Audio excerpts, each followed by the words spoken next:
늘 사연을 듣기만 하다가 처음으로 이렇게 제 얘기를 해보네요. 누구나 다 남들에게 말 못할 사연 하나쯤은 품고 산다고 하잖아요. 그건 평범하기 짝이 없는 인생을 살아온 저도 마찬가지인데요. 썩 좋은 얘기는 아니에요. 오히려 도려낼 수 있다면 도려내고 싶은 끔찍한 과거죠. 며느리의 끔찍한 악행 때문에 하나뿐인 제 소중한 아들을 잃을 뻔했으니까요. 무슨 일인지 궁금하시죠? 그럼 지금부터 천천히 이야기를 풀어볼게요. 사실 저만큼 파란만장한 삶을 산 사람도 없을 거예요. 어릴 때 부모님이 화재로 돌아가신 뒤 친척집을 전전하며 고아처럼 자랐고요. 봉제 공장에서 일하다 만난 남편은 결혼한 지 2년도 안 돼 사고로 세상을 뜨고 말았죠. 도대체 하늘이 왜 내게만 이런 시련을 주시는 건지, 부모 복이 없는 여는 남편 복도 없는 건지, 장례식장에서 상을 치르는 순간에도 그저 남편을 따라가고 싶다는 마음뿐이었네요. 하지만 차마 그럴 수는 없었어요. 그때 이미 제 품엔 저와 남편을 반씩 닮은 핏덩이가 안겨 있었거든요.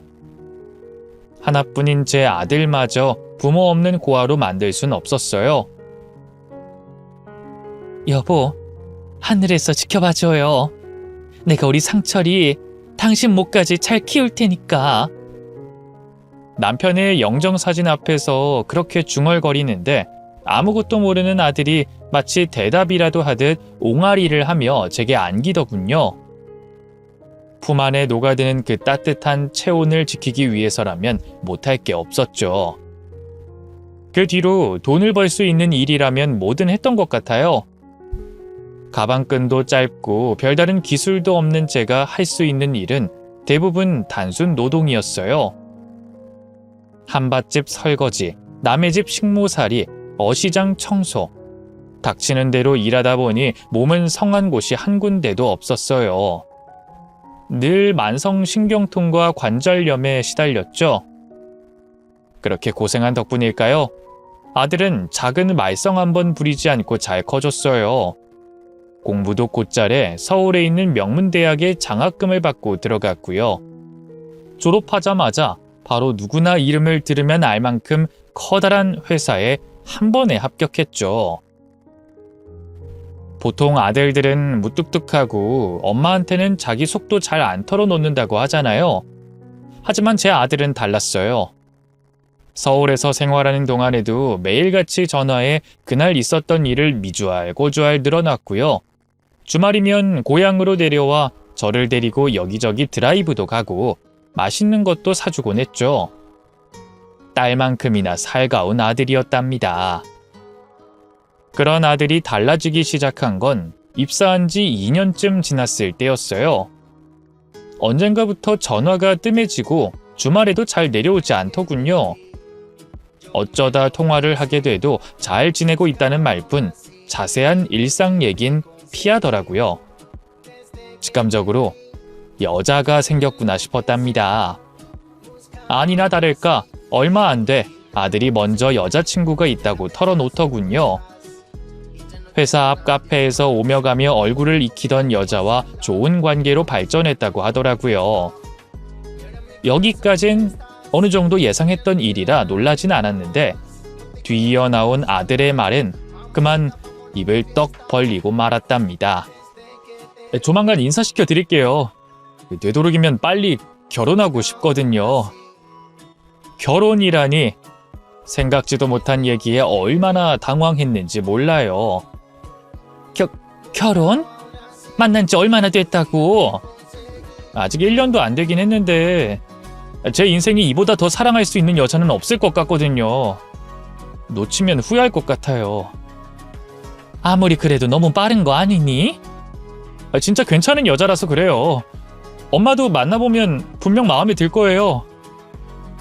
결국 그 주말에 아들은 바로 여자친구를 데리고 집으로 왔어요. 커다랗게 쌍꺼풀 진 눈에 새하얀 살결, 오똑한 코, 붉은 입술. 참 예쁘게도 생겼더군요. 솔직히 저희 아들이 빈말로라도 잘생긴 얼굴은 아니었거든요.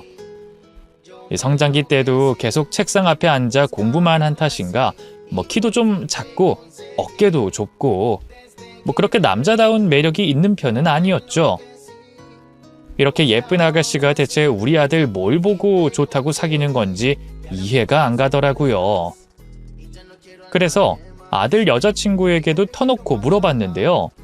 의외의 대답이 돌아왔어요. 전 상철 오빠 멋있기만 한데요. 제 앞에선 얼마나 남자답고 어른스러운데요. 그치 오빠? 수정이가 그렇게 봐줬으면 나야 고맙지.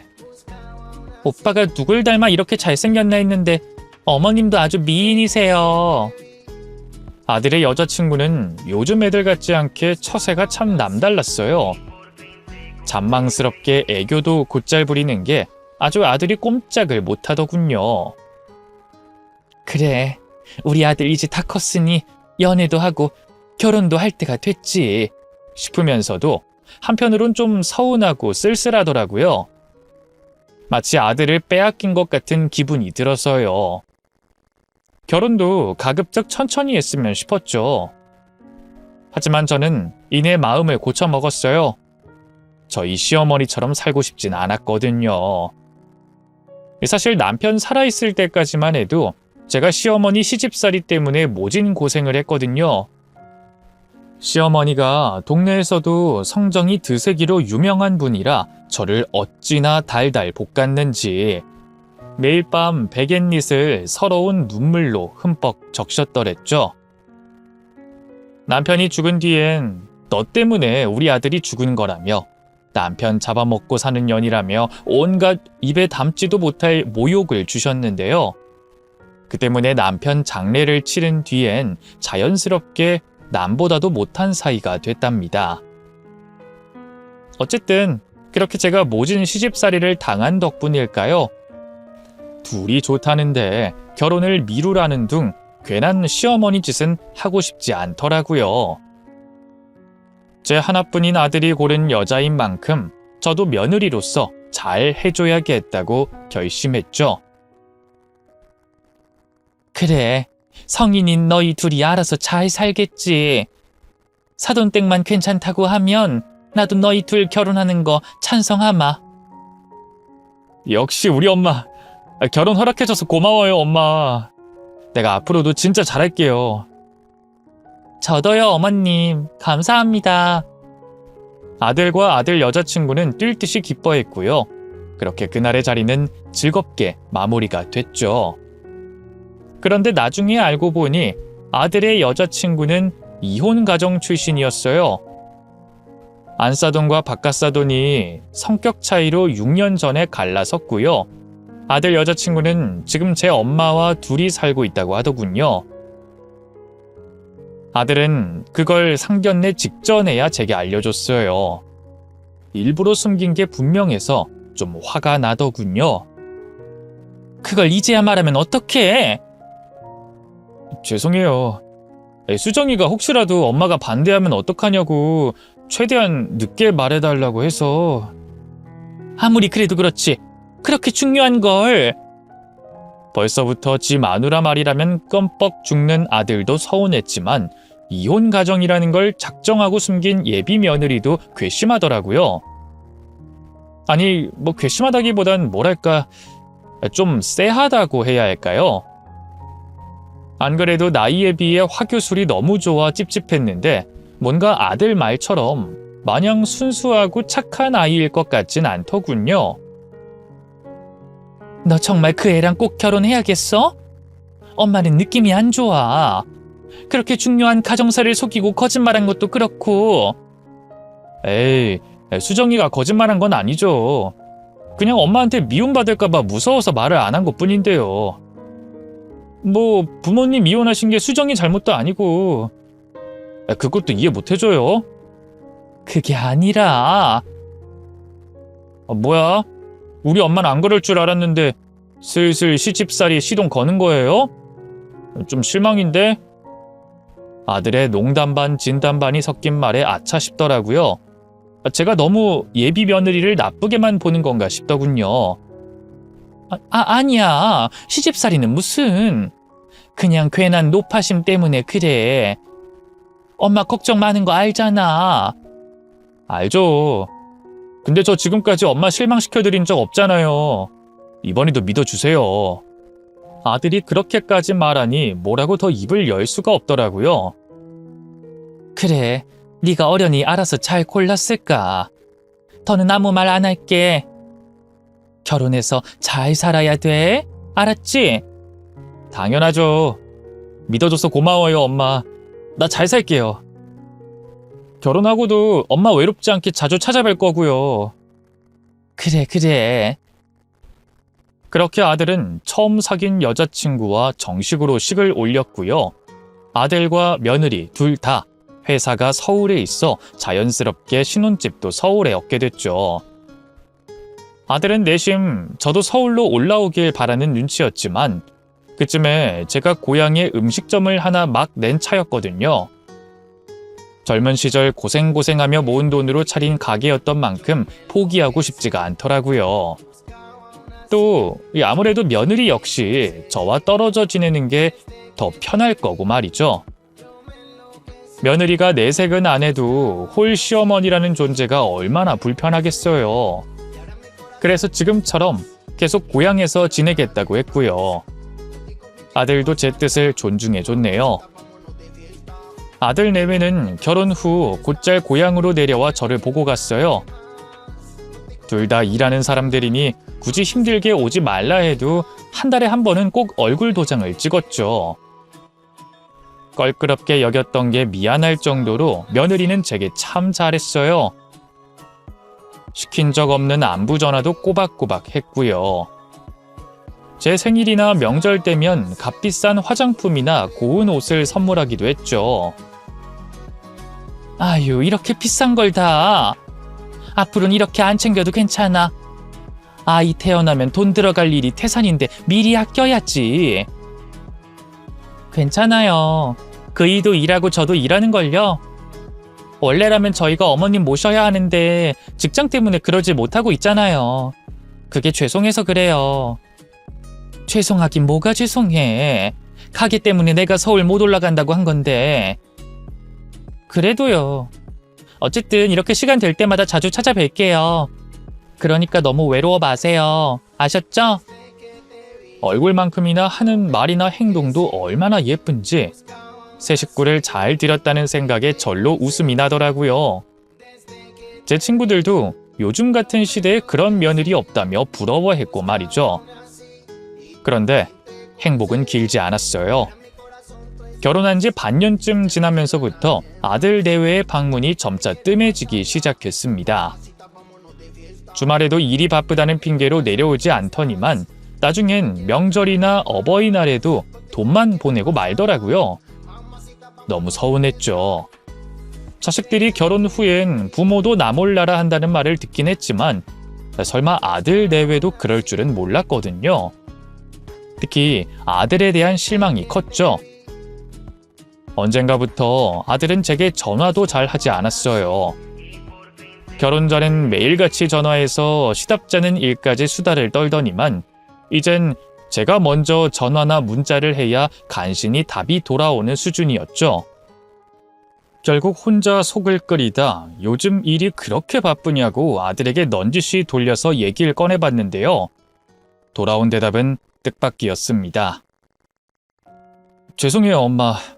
요즘 장모님이 몸이 좀 편찮으셔서 주말마다 계속 내려가고 신경 쓰다 보니 엄마한테 좀 소홀했던 것 같아요. 생각지도 못한 사돈댁 소식에 얼마나 놀랐는지 몰라요. 뭐? 안 싸더니? 어디가 어떻게 아픈 거라니? 큰 병은 아니고요. 간에 조금 문제가 있어요. 알고 보니 안사돈은 강경화로 병원에 입원 중이었어요. 원인은 다름 아닌 술이라고 하더군요. 며느리를 통해 애주가라는 얘기를 들었는데 그렇게 건강을 해칠 정도로 술을 마시는 사람인 줄은 몰랐기에 당황스러웠죠. 괜찮은 거야? 뭐 수술 같은 거 받아야 하는 거니? 아마도요. 어쨌든 장모님 좀 괜찮아지시면 제가 더 자주 찾아뵙고 챙겨드릴게요. 너무 서운해 마세요. 알았죠? 다른 것도 아니고 안싸돈이 아프다는데 거기서 무슨 말을 더 하겠어요. 오히려 아무것도 모르고 전화한 제가 미안하더군요. 전 알겠다고. 엄마는 걱정 말고 너희 장모님이나 잘 챙기라며 그렇게 전화를 끊었죠. 그런데 그 말에 아들은 아예 마음을 놔버렸던가 봐요. 그 뒤로 더더욱 연락은 뜨문뜨문해졌고요. 급기야 제 전화와 문자에 답도 하지 않는 날들이 늘어갔죠. 그리고 그건 며느리 역시 마찬가지였네요. 그래, 뭐 안사돈 때문에 정신없겠지. 일이 바쁘겠지 하고 혼자 이해하며 넘어가는 것도 하루 이틀이지. 어느 날 문득 날짜를 헤아려 보니 연락을 하지 않은 지 6개월이 다 돼가더라고요. 아무리 그래도 이건 아니다 싶었죠. 무엇보다 아들 내외가 너무 보고 싶기도 했고요. 목마른 사람이 우물을 판다고 하잖아요. 결국 저는 가게를 하루 쉬고 무작정 서울 가는 버스표를 끊었어요. 그런데 너무 새벽같이 나선 탓인지 서울에 도착했을 때 시간이 겨우 10시더라고요. 아들도 며느리도 한창 회사에서 일하고 있을 시간이었죠. 아무래도 다른 곳에서 시간을 때우다 퇴근 시간에 맞춰 찾아가야 할 것 같았어요. 하지만 서울에 딱히 만날 지인이 있는 것도 아니고 할 게 있는 것도 아니고 시골 아줌마 혼자 멋모르고 서울 땅을 돌아다닌다는 게 좀 무섭더군요. 고민하던 저는 언젠가 받은 아들의 회사 명함 속 주소로 발길을 옮겼습니다. 곧 점심시간이니 잠깐 불러 얼굴이나 보자 하는 마음이었죠. 아들 회사에 도착한 저는 안내원이 있는 곳으로 걸음을 옮겼어요. 그런데 안쪽 엘리베이터에서 나온 웬 남자가 저를 아는 척 하더군요. 상철 대리님 어머님 아니세요? 저 기억 안 나세요? 결혼식 때 뵀던 대리님 후배예요. 용케 한 번 본 제 얼굴을 기억하고 있던 아들의 회사 후배였어요. 잘 됐다 싶었죠. 아유, 반가워요. 그동안 잘 지냈죠? 아이, 그럼요. 근데 여긴 어쩐 일이세요? 내가 볼 일이 있어서 서울에 왔다가 생각난 김에 아들 얼굴 좀 보려고 들렀는데 괜찮으면 우리 상철이 좀 불러줄래요? 그러자 회사 후배의 얼굴이 당혹감으로 물들었어요. 곧 아들을 만날 수 있겠다는 기대에 설렜던 것도 잠시, 돌아온 대답은 너무나 충격적이었죠. 대리님 지난주에 그만뒀는데 어머님 아직 모르셨나 봐요. 회사를 그만뒀다니. 정말 얼마나 놀랐는지 몰라요. 뭔가 큰일이 생겼구나 싶더군요. 마침 며느리 회사가 그 근처였거든요. 전 놀란 마음을 추스릴 새도 없이 곧장 며느리 회사로 달리기 시작했습니다. 혹시 며느리도 없으면 어떡하지? 둘 다 어디서 사고라도 당해서 연락이 안 됐던 거면. 며느리 회사까지 가는 내내 온갖 끔찍한 상상이 폭풍처럼 머릿속을 휘몰아쳤어요. 건물에 도착해 경비원에게 며느리를 불러달라는 말을 간신히 뱉은 뒤로도 혼자 달달 떨고만 있었죠. 그렇게 얼마나 시간이 흘렀을까요? 점심시간인지 엘리베이터를 타고 내려온 사람들이 우르르 건물 밖으로 몰려나가기 시작했어요. 뭐가 그리 신나는지 깔깔대며 제 곁을 스쳐 지나가는데 글쎄 그 안에 너무나 익숙한 얼굴이 있지 않겠어요? 맞아요. 저희 며느리였어요. 제 속도 모르고 동료들과 신나게 떠들어대는 모습을 보고 있자니 맥이 탁 풀리면서 화가 나더군요. 새아가! 이윽고 저를 발견한 며느리는 깜짝 놀란 눈치였어요. 동료들을 먼저 보내더니 제 팔을 잡아 끌고 허둥지둥 구석진 곳으로 자리를 옮기더군요. 아니, 어머님이 여긴 어쩐 일이세요? 어쩐 일이긴. 너도 상철이도 연락이 없으니 걱정돼서 왔지. 아니, 아무리 그래도 여기까지. 그건 됐고, 내가 방금 상철이 회사 갔다 왔는데 상철이가 회사를 그만뒀다는 게 대체 무슨 말이니? 그게 사실이야? 대체 멀쩡히 잘 다니던 회사를 왜 그만둔 거며 6개월 가까이 연락은 왜 지지부진 잘 하지도 않았던 거야? 응? 쏟아지는 질문에 당황한 걸까요? 두 눈을 굴리며 저를 빤히 쳐다보던 며느리는 이윽고 긴 한숨을 쉬었어요. 그때까지도 전 바보같이 며느리가 제게 속사정을 설명하며 사과할 거라고 생각했죠. 하지만 그건 제 착각에 불과했어요. 며느리는 그저 굳은 표정으로 저를 쳐다만 봤죠.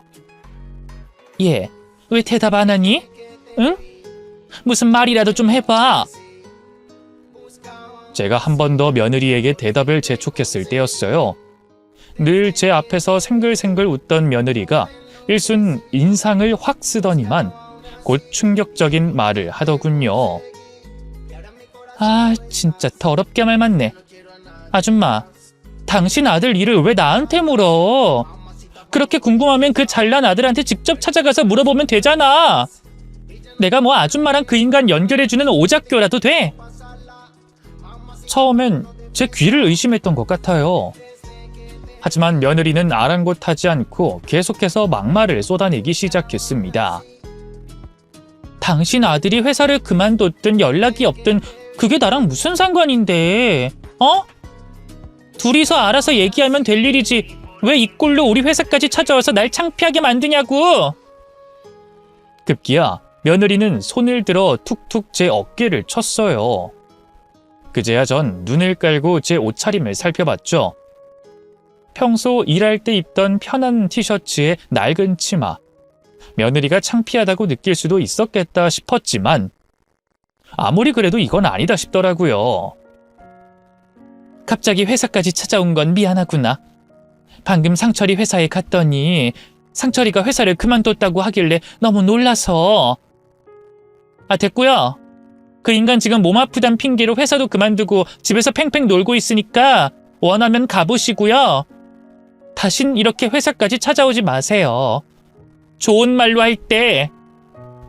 사람이 너무 큰 충격을 받으면 다리에 힘이 풀린다는 걸 그때 알았네요.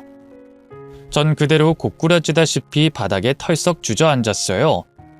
그런데도 며느리는 본 척도 않고 더 할 말 없으면 전 가볼게요 하고 쌩하니 가버리더군요. 도대체 이게 무슨 일인가 싶더라고요. 어쨌든 확실한 건 얼른 아들을 만나 자세한 자초지종을 확인해야 한다는 거였죠. 젖먹던 힘까지 쥐어짜내 간신히 다시 일어났어요. 그리고 길가로 나와 택시를 잡고 아들 집으로 향했죠. 평소 같으면 돈이 아까워서 택시 따윈 절대 타지 않았겠지만 상황이 상황인 만큼 어쩔 수가 없더라고요. 아들 내외가 살고 있는 아파트에 도착하자마자 바로 호출벨을 눌렀어요. 하지만 안에선 아무런 대답이 없더군요. 결국 전 경비 아저씨에게 상황을 설명하고 아파트 안까지 들어갔고요. 현관문 앞에서 다시 초인종을 눌렀죠. 하지만 여전히 안에선 아무런 응답이 없었어요. 답답해진 저는 급기야 주먹으로 현관문을 쾅쾅 내려치며 큰 소리로 아들을 불렀습니다.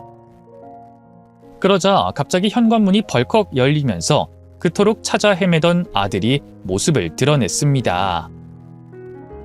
너 엄마 온 거 뻔히 알면서 왜 대답 안 하니? 엄마가 얼마나 걱정... 아들에게 화를 내려던 저는 말문이 턱 막혀 아무 말도 못했어요. 그도 그럴 게 아들 꼴이 정말 말이 아니었거든요. 피골이 상접해 퀭한 얼굴과 반쪽이 된 몸, 꺼멓게 죽은 안색. 누가 봐도 병색이 완연했죠. 너 대체 꼴이 왜 그래? 어디 아프니? 응? 전 화를 내려던 것도 있고 놀라서 아들에게 물었어요. 아들은 아니라면서 고개를 젓더군요. 아프긴요. 멀쩡해요. 멀쩡하긴. 너 회사 그만둔 것도 아파서 그런 거야? 그래? 제가 회사 그만둔 건 어떻게 하셨어요? 수정이가 얘기한 거예요? 지금 그게 중요해? 너 대체... 제가 뭐라고 더 입을 열려던 순간이었어요. 아들이 갑자기 배를 감싸더니 자리에 주저앉더군요. 깜짝 놀란 저는 얼른 아들을 부축했어요. 상철아, 왜 그래? 배 아파. 119 부를까? 아니에요. 잠깐 쉬면 하지만 아들은 미처 말을 잇지 못했고요. 그대로 까무룩 눈을 감고 말았습니다. 맞아요. 기절한 거였어요. 당황한 저는 제정신이 아니었어요. 사람 좀 살려달라고 아파트 복도가 떠나가라 고래고래 소리를 질렀죠. 다행히 뭔 일이 난 줄 알고 문을 열고 나온 이웃집 아주머니가 119를 불러줬어요. 구급차가 도착하기까지의 그 짧은 시간이 왜 그리도 길게 느껴지던지 병원 가는 응급차 안에서 아들의 얼굴만 보며 하늘에 기도했네요. 차라리 제가 죽으면 죽었지 저희 아들은 살려달라고